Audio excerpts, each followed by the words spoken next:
자, 봅시다. 그 생물과 환경에서 그 생태계를 구성하는 요소인데, 우리 개라는 용어는 계속 나오니까 지금 정리 잘 해놔. 개는 영어로는 시스템이지, 시스템.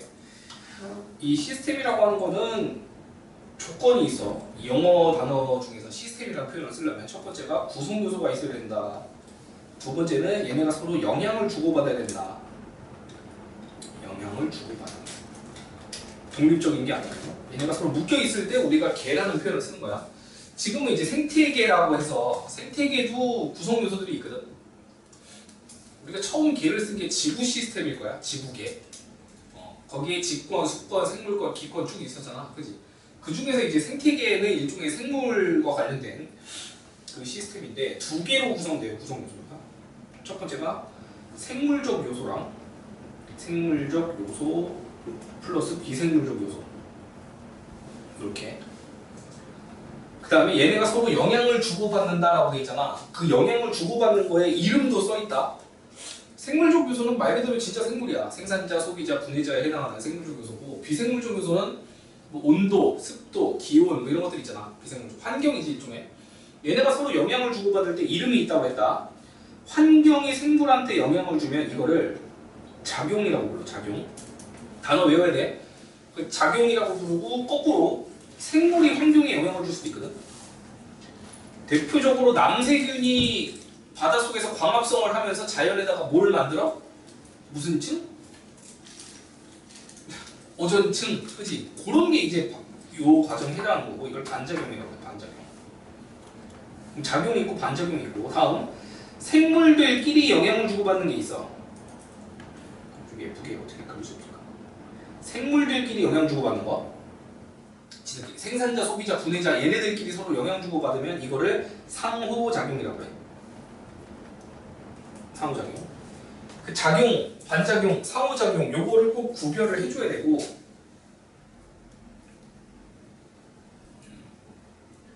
상호작용이라는 표현은 좀 조심해서 써야 돼. 요거 봐봐. 영향을 주고받는다라고 내가 표현을 했지, 이걸 그냥 단순히 한국어로 표현하면 상호작용이라고 해도 돼. 근데 상호작용이라는 표현이 개념적으로 잡혀있다니까?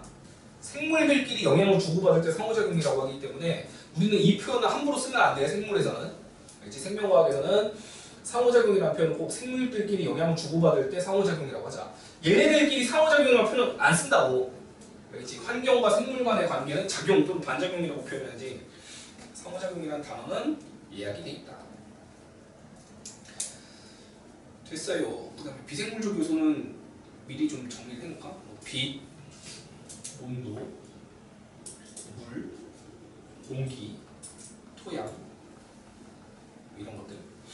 이게 이제 비생물적 요소고.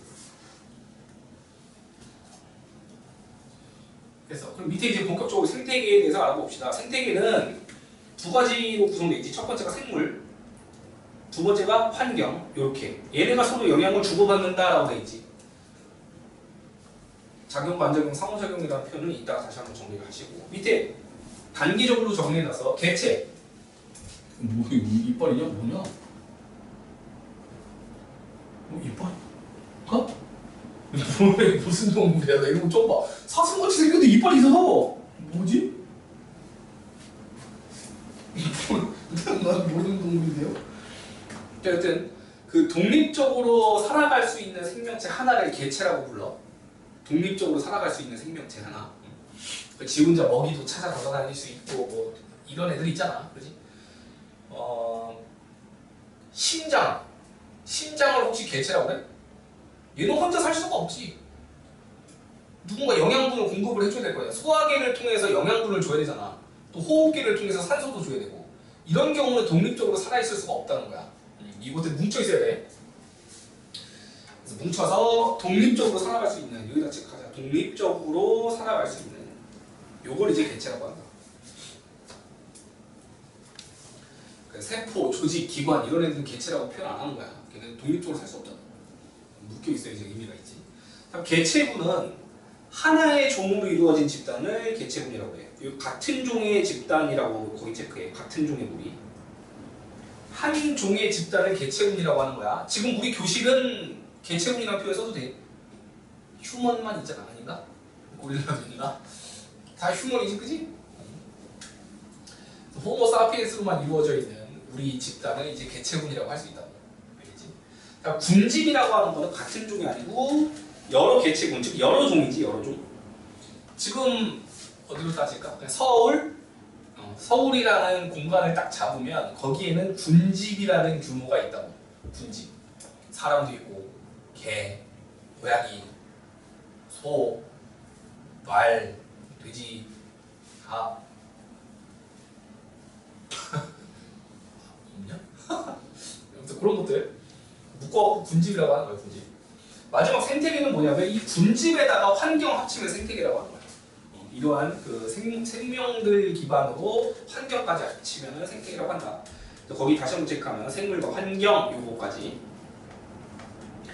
그 여러 종이냐 한 종이냐 이 개념 진짜 자주 나오니까 꼭 기억해야 돼. 개체군과 군집 차이.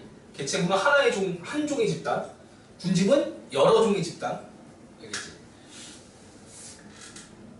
되고요.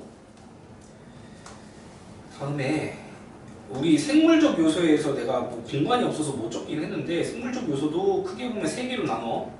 첫 번째가 생산자. 뭐죠? 생산자. 두 번째가 소비자. 세 번째가 분해자. 네 번째가 기매자. 다섯 번째 힘내자.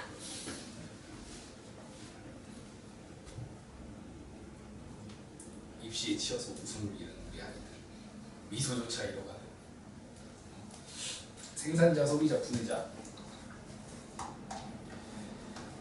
됐고요. 그 밑에 생태계의 종류들이 쭉 나와. 생태계는 일종의 서식지로 해석을 하시고 그 서식지의 종류예요. 종류. 열대우림, 산림, 초원, 갯벌, 사막, 연못, 농원, 저수지 이런 것들이 다 뭐 생태계의 종류로 따지는데 이 중에서 몇 개는 좀 체크할까? 열대우림이라고 하는 생태계의 특징은 종다양성이 가장 풍부해요. 종다양성.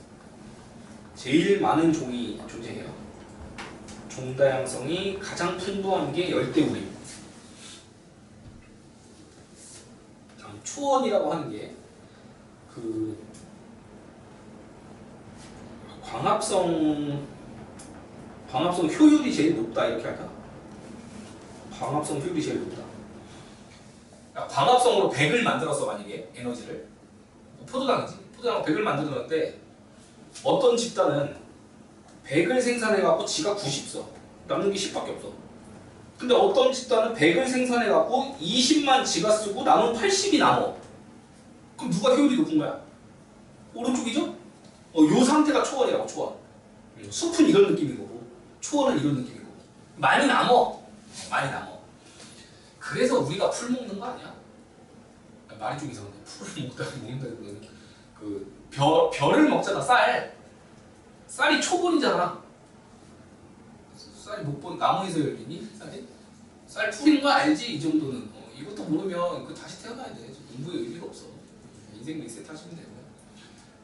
그 별은 풀이라는 거. 갯벌, 사막, 연못, 공원, 저수지 이렇게 있는데 또 갯벌도 특이한 특징이 하나 있지. 갯벌이라고 하는 거는 그 수중 서식지랑 또 육상 서식지가 약간 공존하는 곳이거든. 수상과 육상이 공존한다고. 그래서 이 수상 생태계와 육상 생태계가 약간 공존할 수 있는 특별한 공간이다. 갯벌 말고 습지도 가능해요. 습지. 갯벌과 습지까지 같이 묶어놓잖아. 얘네는 수상과 육상이 공존하는 생태계이기 때문에 그러니까 종다양성이 최대다라고 하면 열대우림이야. 이거 좀 글자 바꿀게. 풍부라고 안 하고 최대라고 하겠죠. 종다양성이 최대 가장 크다 하면 열대우림이고 갯벌이랑 습지 같은 경우는 수상과 육상이 공존하기 때문에 상대적으로 높다. 종다양성이 상대적으로 높다. 다양한 종이 있다. 최대는 아니야. 최대는 열대우림이고요. 열대우림이 대표적인 거 되게 유명한 거 있는데 에버랜드 놀이기구 이름으로도 있어요.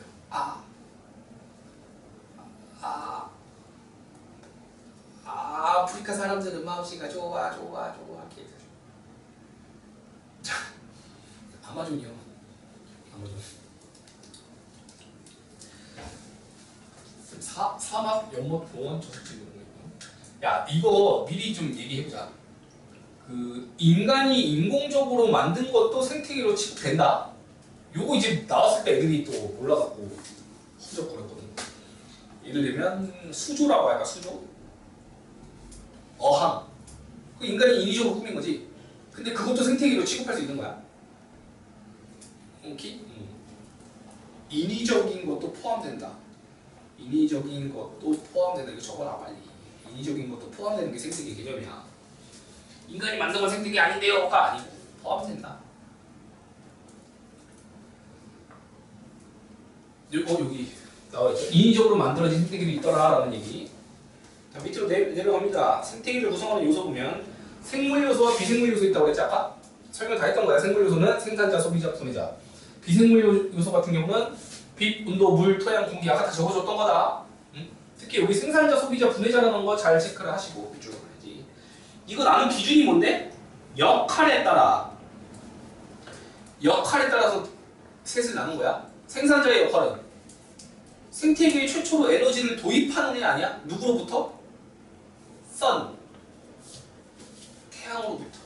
생태계로 처음으로 에너지를 유입시키는 게 생산자고, 소비자 같은 경우는 그걸 소비하는 애거고, 분해자는 생산자와 소비자가 사체가 되거나 또는 배설물을 만들었을 때 그걸 분해해주는 역할인 거지. 자연으로 다시 돌려주는 역할을 하는 게 분해자다. 자, 생산자 역할이 뭐래? 양분을 만든다고 돼 있지. 다른 생물을 먹이로 한다라고 돼 있고, 얘는 사체나 배설물을 분해한다라고 돼 있어. 이렇게. 생산자에서 조금 어려운 거 체크해볼까? 거기 보면 플랑크톤이 생산자다. 이건 약간 식물 느낌은 안 나잖아. 식물 느낌은 안 나지만 광합성을 할 수 있기 때문에 생산자로 취급돼요. 이거를 조류라고 하는데, 그 버드 말고 버드 말고 녹조류, 흥조류 들어갔어? 그 조류 얘기하는 거야. 플랑크톤은 생산자에 포함된다. 그럼 소비자, 초식동물, 육식동물, 다음 동물 플랑크톤까지도 소비자로 포함되네. 여기다 체크할게. 얘는 이제 식물 플랑크톤이고, 얘는 동물 플랑크톤. 이것도 소비자로 취급된다.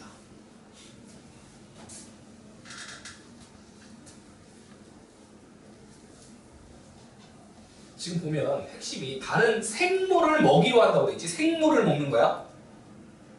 살아있는 걸 먹을 때 소비자라는 표현 쓴다고. 살아있는 걸 먹을 때. 그래서 동물 플랑크톤은 식물 플랑크톤을 먹을 수가 있거든. 그래서 소비자로 취급되는 거야. 분해자 봐봐. 분해자는 사체나 배설물에 포함된 유기물이라고 돼 있지. 생물을 직접적으로 먹는 게 아니야. 여기 보면 세균, 곰팡이, 버섯인데, 여기 혹시 몰랐으면 체크해놔. 버섯. 버섯은 분해자야. 식물 아니야. 버섯은 약간 식물 느낌 나지만 식물 아니야. 광합성은 못해. 이렇게 눈에 안 보이는 분해자도 있지만 곰팡이처럼 눈에 보이는 경우도 있고, 버섯처럼 아예 눈에 대놓고 띄는 경우도 있어. 알겠지? 자, 옆에다가 헷갈리는 거 하나 적어봅시다. 지렁이. 지렁이도 분해자야. 즉 살아있는 생물을 먹는 애가 아니에요. 유기물을 분해해갖고 흡수하는 애야, 지렁이. 다음에 하나 더. 지금 여기 보면 사체에 포함된 유기물을 분해해서 에너지를 얻는다고 돼 있잖아. 얘네 특징이 뭐냐면, 얘네는 섭식한다. 섭식. 먹어. 살아있는 생명체를 직접적으로 삼켜. 소화기관이 발달되어 있고 거기서 소화를 해갖고 이제 최종적으로 살아간단 말이야. 분해자 같은 경우 섭식이라는 과정이 없어. 즉 소화기관이 없어. 세균, 곰팡이, 버섯 이런 애들은 어떻게 하냐? 여기에다가 이게 이제 산책 또는 배설물이라고 쳐. 여기에 소화 효소를 뿌려. 소화 효소를 뿌리면 얘가 흐물흐물해지면 그거를 흡수하는 형태인 거야. 섭식하는 게 아니고, 살아있는 생명체를 삼키는 게 아니라고. 덩어리진 그 생명체를 삼키는 게 아니다. 내가 이 얘기 왜 해주냐면, 하이에나를 분해자라고 하는 경우가 있어. 하이에나는 사체를 먹잖아요. 이런다고. 형태가 다르지? 하이에나가 소화효소 뿌린다면 그거 흡수하냐? 아니라니까. 실제 소화기관 있고 섭식하잖아. 그렇기 때문에 소비자로 취급한다고, 하이에나는. 알겠어? 지렁이랑 하이에나는 좀 조심하세요. 자주 나와. 자, 비생물적 요소는 이런 것들이 있더라라는 거 체크하시고, 뒤에 작용, 반작용, 상호작용이 나온다. 이름 좀 적어볼게. 요게 작용이야. 이게 반작용이야. 3번이 상호작용이야. 적어놓으세요. 작용, 반작용, 상호작용.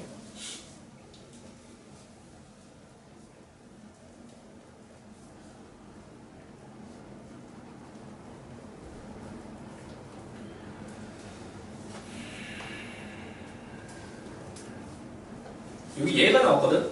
작용의 얘, 환경이 생물한테 영향 준다고 나. 토양, 환경이지. 토양이 양분이 풍부하니까 식물이 잘 자란다. 토양이 식물에 영향 준 거 작용. 그다음에 기온이 낮아지면 잎이 노랗게 단풍이 든다라고 하는 것도 역시 작용. 2번 같은 경우는 이제 반작용이야. 생물이 자연에 영향 주는 거. 낙엽이 불을 냈더니 토양이 비옥해졌다. 반작용 맞죠? 그럼 지렁이가 흙 속을 돌아다니면 통기성이 높아지면서 뭔가 통기성이 높아지면 그 호기성 세균들이 잘 활동을 해. 잘 분해해 줄 수 있거든. 거기 있는 사체 또는 배설물들은. 그래서 나중에 토양이 비옥해지는 걸 도와줄 수 있어. 생물들 사이에 영향 주고받는 거 상호작용이라고 해갖고 메뚜기랑 개구리의 관계 또는 초식동물과 식물의 관계 이런 것들. 밑에 문제 풀어봅시다. 101페이지 시작.